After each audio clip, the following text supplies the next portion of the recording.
Differences between excess demand and deficient demand, इन दोनों में डिफरेंस है क्या?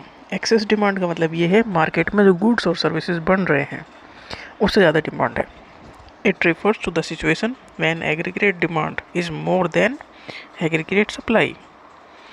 मतलब जो टोटल डिमांड है वो टोटल सप्लाई से ज़्यादा है, तो एक्सेस हो गई, तो एक्सेस डिमांड हो गई।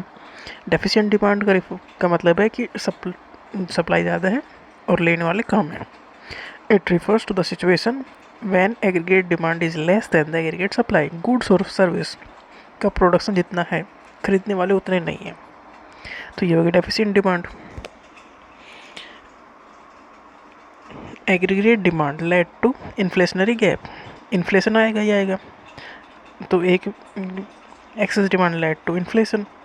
किसी भी चीज़ की डिमांड ज़्यादा है और वो मार्केट में वो चीज़ इतनी है नहीं, उससे हम इतना फुलफिल नहीं कर पा रहे डिमांड को, तो महंगाई आएगी। महंगाई क्योंकि उस चीज़ को खरीदने वाले लोग ज़्यादा पैसा देने के लिए तैयार होंगे, जब ज़्यादा पैसा देंगे तो महंगाई आएगी, तो इन्फ्लेशनरी गैप आ जाएगा। मतलब इन्फ्लेशन जो एक टोटल डिमांड है और जो प्रोडक्ट है उसके बीच में गैप है, ये इन्फ्लेशनरी गैप ये इंडिकेट करेगा full employment equilibrium. Excess demand का मतलब ये है मार्केट में जो प्रोडक्ट है, गुड्स या सर्विस कुछ भी है, उससे ज़्यादा कहीं उसकी डिमांड है, तो इससे महंगाई बढ़ेगी। Deficient demand led to deflation, मतलब अब डिमांड कम है और प्रोडक्ट जो हम बना रहे हैं वो मार्केट में बहुत हो गया है, मतलब ख़रीदने वाला कोई नहीं है, अच्छा तो डिमांड घट जाएगी।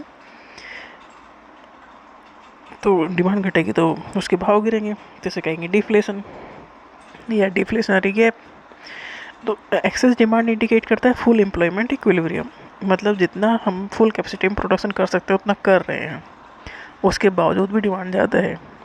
बट डेफिशिएंट डिमांड इंडिकेट करता है अंडर एम्प्लॉयमेंट इक्विलिब्रियम, मतलब यहाँ चीज़ें बिक ही नहीं रही हैं, तो फिर बनाएंगे क्यों? नहीं बनाएंगे तो फिर वहाँ नौकरी पे रखेंगे क्यों? मतलब काम क्यों देंगे? जब काम नहीं देंगे तो मशीनें भी बंद और एम्प्लॉयमेंट भी नहीं मिल रहा है, तो ये अंडर एम्प्लॉयमेंट आ गया।